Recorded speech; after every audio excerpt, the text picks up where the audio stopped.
Hello, everyone. Welcome to Game Changers, the future of play, where we explore AI, gaming, and the business of play.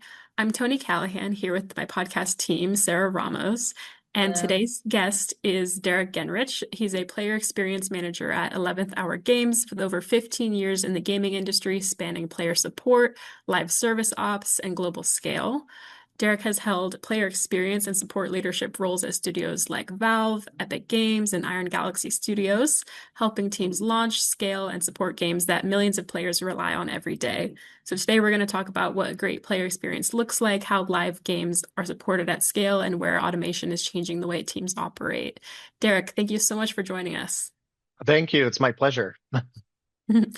And before we zoom out into some trends and what's going on in the industry, I would love to learn a little bit more about you. You spent over a decade building and scaling player experience and support organizations across some of the biggest names in gaming, from these AAA studios to more live service teams. So going back to the beginning, what got you into the gaming industry?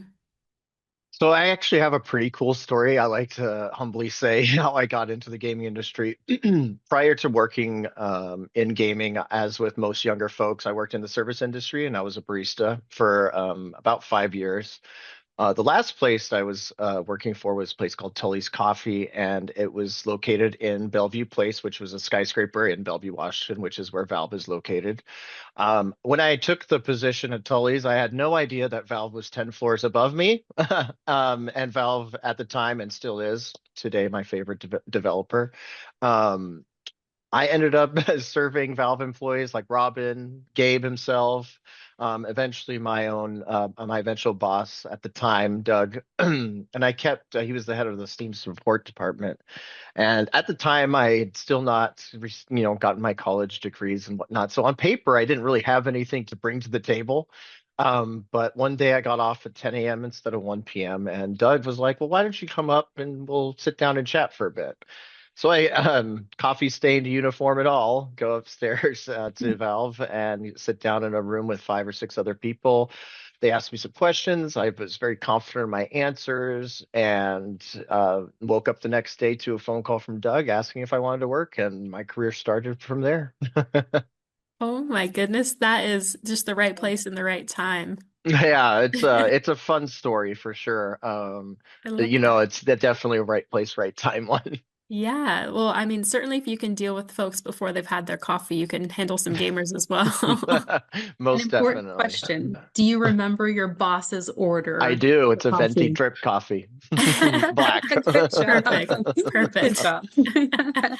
I love that. And then, that was some odd years ago. What led you to what you're doing today? Sure. So throughout my career, obviously you start from, no experience at my time at after my time at Valve, and then after my time at Epic. I learned a lot as a professional, growing and becoming more wise and whatnot. But specifically, the director of player support at Epic Games that I worked with, his name is Tony Wan. Fantastic, smart, wise, level-headed, really focused on the players and really focused on the people that work under him to make sure that they have everything they need to be successful. Um, and then after learning a bunch from him and leaving Epic Games, I began to search my for a leadership role because I wanted to take what I'd learned and grow into something that I could use what I learned and then turn my own philosophies into reality. So I found a player support manager role at Iron Galaxy Studios that I was lucky enough to be hired for, and I supported a game called Rumbleverse.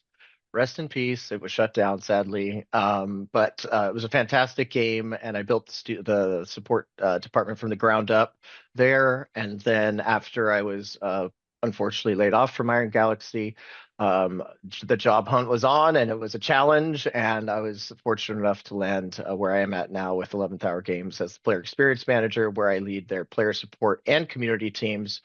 And I've been there since August. I love that. Congratulations. And what was the premise of, did you say Rumbleverse? Yeah, Rumbleverse, it's a 40-man brawler royale. So it's the first like battle royale style game where it was all melee fighting, like wrestling, and you could climb skyscrapers and use melee items. It Oh, was very fun and very unique, very artistic style. And so yeah, it was a lot of fun. It's sad that it's no longer around. It'll always have a special place in my heart. Oh, I love it. I love it. Thank you. Mhm. Well, I'd love to, dig into some of the insights you've gained from this experience supporting these live games and player communities at scale. What would you say is a key trend impacting your area right now? So I think the biggest area is probably actually what I'll say is support and community. And it's interesting that I'm in the position I am now, but I think support and community are kind of converging as one into something that I would call the player experience.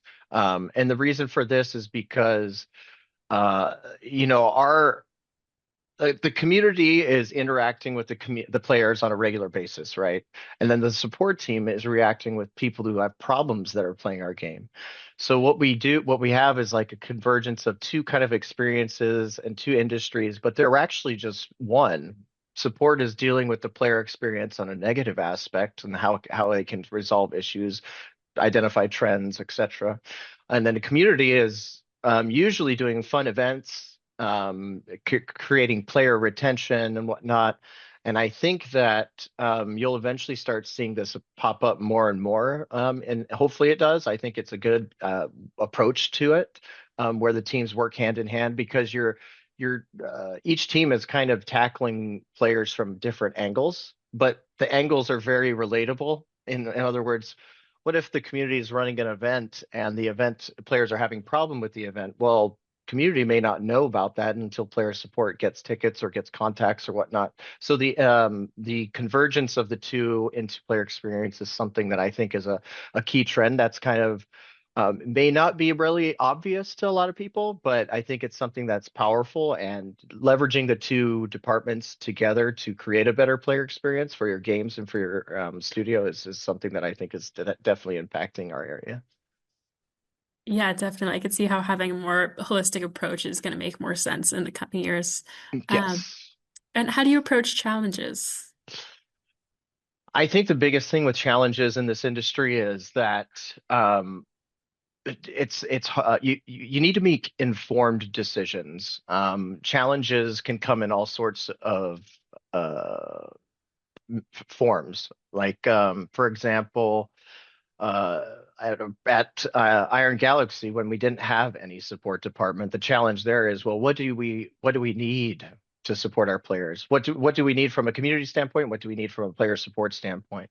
We need to have processes in place to make sure that players have the best experience possible, making sure that we also are protecting the studio from anything that could go wrong.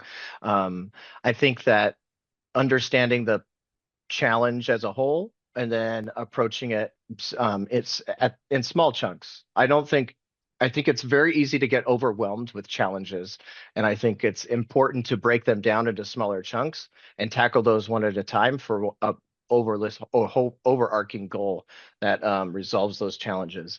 Um, I think that collaboration with dev teams, the support and community teams together, even marketing and whatnot, it's a critical part of development that it needs to be done well. People need to work together. Achieving the same goal and having that same goal and making that clear and everyone understanding it just makes everyone kind of has a direction they're all going.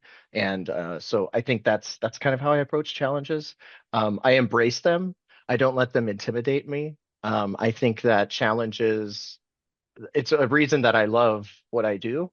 I think that no challenge cannot be solved or beat. I think there's a solution for everything. There's better solutions. There's worse solutions. Sometimes you have to go out on a limb and try something that's never been done before. Maybe it fails, maybe it doesn't. But I do think that failure is a huge learning experience as well when it comes to challenges. You learn more about your players. How do they react to certain solutions that you presented, certain events? Do they like them? Do they not like them? And then, from those answers, you're able to approach the next challenge with a lot more knowledge and wisdom and hopefully be able to resolve something a lot or easier and better, make something even better for our players. So, yeah. Definitely. I like that approach, kind of treating it like a puzzle. Yeah, exactly. Yeah. Yeah, build the edges and then just start Yes. filling out the middle. Find the missing pieces, Yeah. definitely. And Strategy. Yep. yeah, that might bleed into my last question from me, which is, can you share one actionable lesson for studios or executives?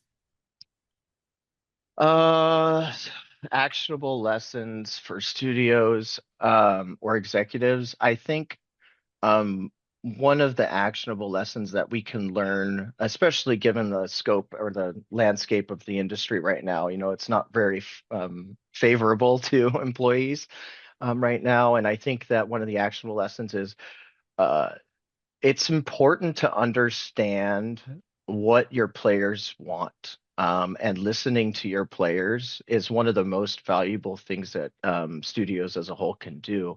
I think that kind of referring back to my convergence of support and community into the player experience, um, the player's voice is the loudest thing in the room, right? If there's something good, if there's something bad, they're going to tell you. And if you ignore those things, usually it's not going to end well for not only for the company, but for the product itself. And I think that the studios need to understand that the support and community industries are not like a necessary evil or like a necessary like everyone thinks of it as like the last thing. Oh, we need to have this. It's going to cost us money, stuff like that. And I think the opposite. I think the player experience world, the support and community worlds are retention powerhouses. Like you have the ability to create a support experience or community experience that a player has an amazing time, and then that player goes and tells all their gamer buddies, and their gamer buddies didn't even know about the game, and so on and so forth. You can see the domino effect that happens. So I think putting more value into the player experience and listening to your players is probably one of the actionable lessons that I would give to those studios or executives. Love that. Thank you. Yeah, of course. Yeah, that's really great. And before I jump into the rapid fire questions, I kind of want to reverse just a little bit. So you mentioned at the beginning that you Hmm. were kind of in the right place at the right time as a barista. You happened to meet these connections and it just happened that, you found a job there. But I'm thinking to myself, for some of the younger folks or maybe people who are just trying to break into gaming, what kind of advice would you give them there? Because, right time, right place kind Hmm. of sounds a little apple pie in the sky, but how did you make that connection with these folks? Did you just start talking about gaming? How can they kind of break in like you did if you have any advice for them? So I think advice of being in the right place in the right time is not advice. It's just blind luck, really. I Right. would say for me, when I realized that Valve was in the building, and I would start hearing them when they're in line talking about games and hearing things like Half-Life and Counter-Strike, and these are like bing, bing, bing words in my head. I'm like, my radar goes up. I think it's don't be afraid. I think is the biggest thing. Don't be afraid to reach out and start those connections and start building the network. Um, I think that one of the strongest ways as well is, if you have friends that are also interested in game development, get that group of friends together, do a game jam, make a small little prototype of something that you think will be it, go grab players and leverage that to showcase it to, larger development studios, or just keep going with it and then do your own indie studio. I think that there's given the scope of the industry right now, I think there's a lot of fear about getting into gaming. And I think that don't be afraid. Just take a chance, take a shot. And if you're passionate and you are confident in what you want to make as a game, then it's going to work out. I firmly believe that. And I think that there's a lot of indie games that we can point to in recent times, especially more recently than ever before. I think India studios are doing some of the best work out there right now. So, I mean, the one that comes to me mind right away is Valheim. It started with 5 people and it became one of the most successful, survival building games that exists now. So it's just a matter of finding the right recipe, I guess. But yeah, just don't be afraid. hopefully that's some advice that that someone could take with that. Yeah, that sounds great. It's kind of all encompassing. Don't be afraid, and then don't be afraid to connect with people, it sounds like, Hmm. right? Because you Yeah, and heard those also buzzwords. Yeah. yeah, and also don't be afraid to fail. In fact, Yeah. sometimes failure is the best thing that can happen to you because then it kind of brings you down to more of like a reality check, not in a bad way, but in a good way. Like, okay, it didn't work out. What about it didn't work out? What can I do better? And that kind of stuff just helps makes you grow as a professional in general. So, Very yeah, true. I love that. Thank you for sharing that. of course. All right, so let's jump into those rapid fire questions. So, quick question, quick response. All right. Okay. The first one is, what's your favorite video game or gaming memory? Favorite video gaming memory when I was at Valve, putting on the Dota 2 International Esports event multiple years in a row. Specifically, I did the workshop area at one of the events, so I had built relationships with a lot of the workshop creators that develop a lot of the items that you see in Dota 2 and that still exist in Dota 2 today. So Oh, that's probably my favorite. I love it. I love it. All right, second one tool or technology you can't live without. And it could be anything, could be even outside of gaming. GPS. Oh my gosh. Oh my gosh. Otherwise, Completely I'd be going underrated. back to my printer at that quest, and that's just going back in time. I can't do that anymore. Oh, yeah. MapQuest. That was it. All right, I'm next dating question. myself. Oh yeah. Well, I'm right there with you, so don't worry about it. Biggest trend in gaming or AI that excites you? This one's good. I think that's something that's exciting about how games can leverage AI to drive worlds to change based on player choices made in the game. In other words, um, thinking of a game that you have a conversation with an NPC, you make this choice, you make that choice. The two choices lead to a completely different experience in the game. I think this is one of the most exciting things for gaming. I think it's this is the first time since online multiplayer where worlds can evolve, stories can respond, communities can shape outcomes, and small teams can have a lot more impact than large AAA studios. So there's a lot of things that are exciting there. There's risks when we talk about AI in the gaming world. A lot of gamers have very strong opinions, but I think this is an element of AI that fascinates me, and I think it's a super exciting trend. So Yeah, I love that. I'm not an avid gamer. I like games, but I remember, just thinking that games were static, right? You play Mario hmm Brothers and that's it. You're done, right? You win, that's it. yeah, But yeah, now with this new kind of direction, it's super exciting. It's like choose your own journey kind of a thing, right? yep. I absolutely agree.